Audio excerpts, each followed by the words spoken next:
All right, so I was listening to this video about this woman speaking about learning how to find your voice, and she raised a point that is so important that I also wanted to share with you, is that you have to speak up for yourself. So this is something that I realized I stopped doing for a while, because when I was younger, I was very outspoken. I would say what I think. I wouldn't necessarily process my words properly, so I wasn't the most diplomatic, and that used to get me in a lot of trouble, especially professionally, where like one of my directors used to say, Serena, you have to learn to roll your tongue in your mouth 10 times, and you need to learn how to say things, learn how to say F with 3 flowers, and you don't attract honey with vinegar, like, all these things to tell me, learn how to use your words better, learn how to express yourself but better.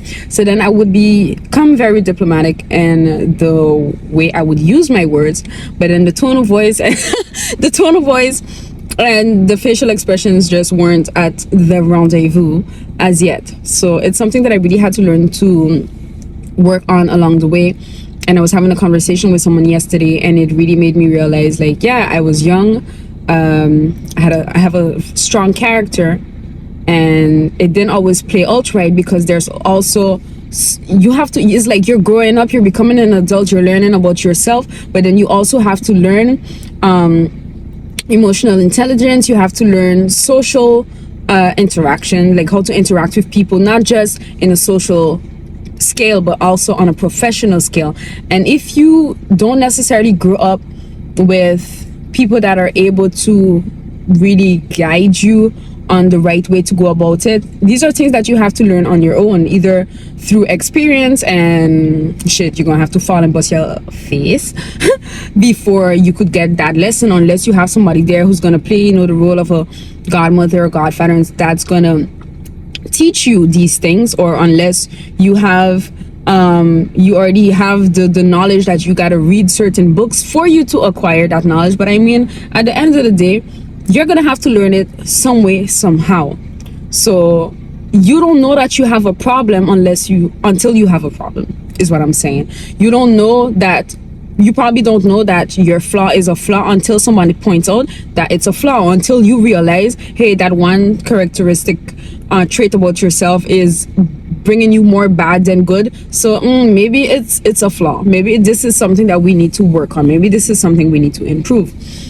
But all that to say, I think because the fact that I was so outspoken and so sometimes a bit too abrupt with my words, got me to a point where I wouldn't speak. Like, I would really be in situations where I just wouldn't speak, and then I come off as this person that's shy, but I'm not shy.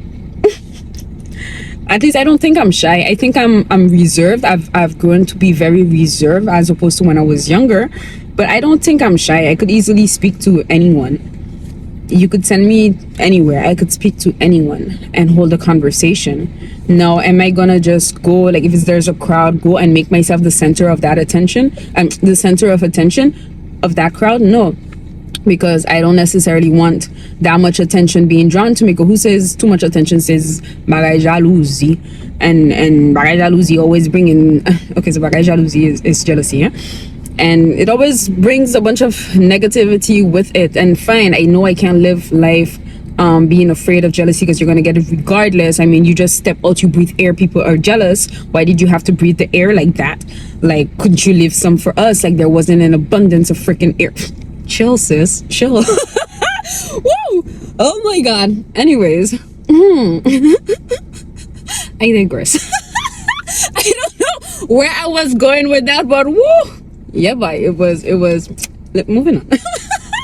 Moving on. So all that to say, what I've also realized now in being less outspoken and being less firm and straight up is that when you're trying to do shimekoshi, like, go through different routes to get to the point, there's messages that get lost along the way. So it's like the point that you're trying to get across, like, hey, you're crossing my boundary. I don't appreciate what you're doing. Don't do that. That's not, it doesn't come off. So it maybe makes you look like you're a little more timid, a little more shy. Okay, let's use a concrete fact. A man, because I'm a woman, so we're gonna use a man. If you stick to being like, I'm gonna use a real case scenario. I go have dinner with someone. I did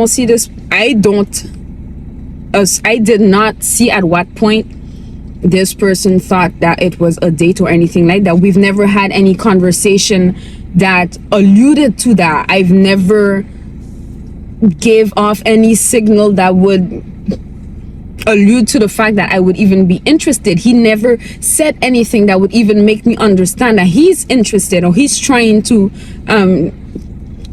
establish anything, or if he's not trying to establish anything, that he's trying to get something. And I don't want to go, even if it's probably right, I don't want to have the perspective or the mindset that every man is trying to shag. Some men are genuine and just want to be friends or just want to get to know you. So I'm not gonna live a life where I feel like every man is a shark. So anyways, we go out now, we go have some late lunch. It was more like a late lunch. It wasn't dinner per se, because it was still pretty early. And there's this first incident, like he's talking to me and we were talking about about professional stuff, like career and what's not. And he's positioning himself as a well-intent person who cares or who's seen me grow.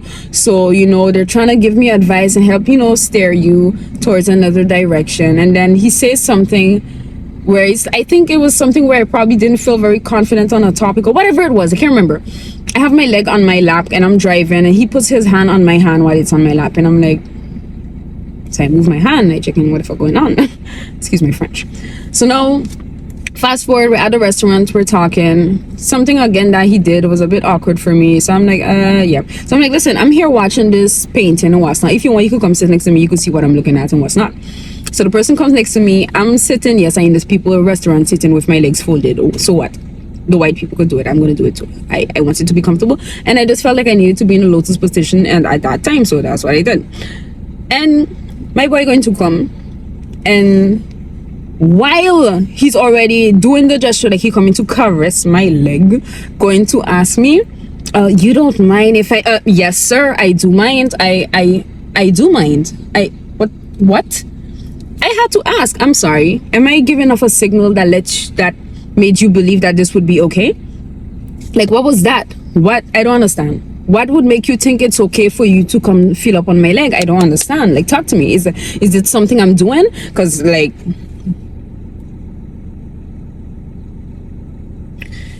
je ne comprends pas, pas comprendre. So I asked him to explain because I really just did not understand. And I feel like if I wasn't back in an energy where I am bold again and where I just say things more, I would be like, stop. I'd be like more shy, more timid, like, No, yeah, I had to be straight up. And even after a person take my hand, like when I drop them, take my hand, doing like they're going to kiss my hand, I check in, but wait a minute, but what am I doing that make you feel like you could appropriate my body the way you are? Like, what makes you think that it's okay for you to be so touchy with me? What's going on? And like, yeah, they felt bad. I'm like, listen, I'm gonna just assume that you don't know me and that you're making, that you're being clumsy. I'm still trying to find excuses for the person. The person no job clumsy. They know exactly what they're doing. They're grown enough.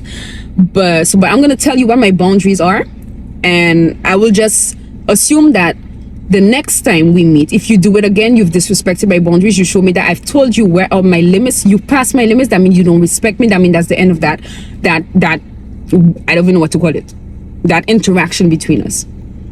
And that's the thing, is like, you have to get back to a position of confidence within yourself. You need to get to a point where you don't care who you lose, you don't care who walk out, you don't care who's like, I'm going to tell you, this is where it stops for me. This is my boundary. You respect it or you don't. You don't respect it, well, be gone. Simple as that. I'm comfortable being alone. I'm always alone. Well, most time I'm alone. So it's like, at this point, I'm gonna just say what I gotta say. You take it how you want to take it, but I'm gonna always say it respectfully. So it's like, express yourself. but respectfully. Express yourself, say what you gotta say, but make sure you always say how you feel, because people are not gonna guess. And even if sometimes people could see that they're making you feel a certain type of way, even if people could feel it, if you don't speak on it and they could benefit from that, from your silence, shit, they're gonna benefit from it. It's human. People are gonna benefit from it. Not everybody is a good Samaritan. There's vultures out there. There's people who are going to take advantage of you as much as they can if you are not willing and able to protect yourself by, first of all, speaking up when something is not right, when something is not in for your greater good. You gotta speak up on it. You gotta express yourself. So that's my message for today. I hope it resonates with you. I hope you were able to find purpose in this video. Until my next video. Mwah. Ciao.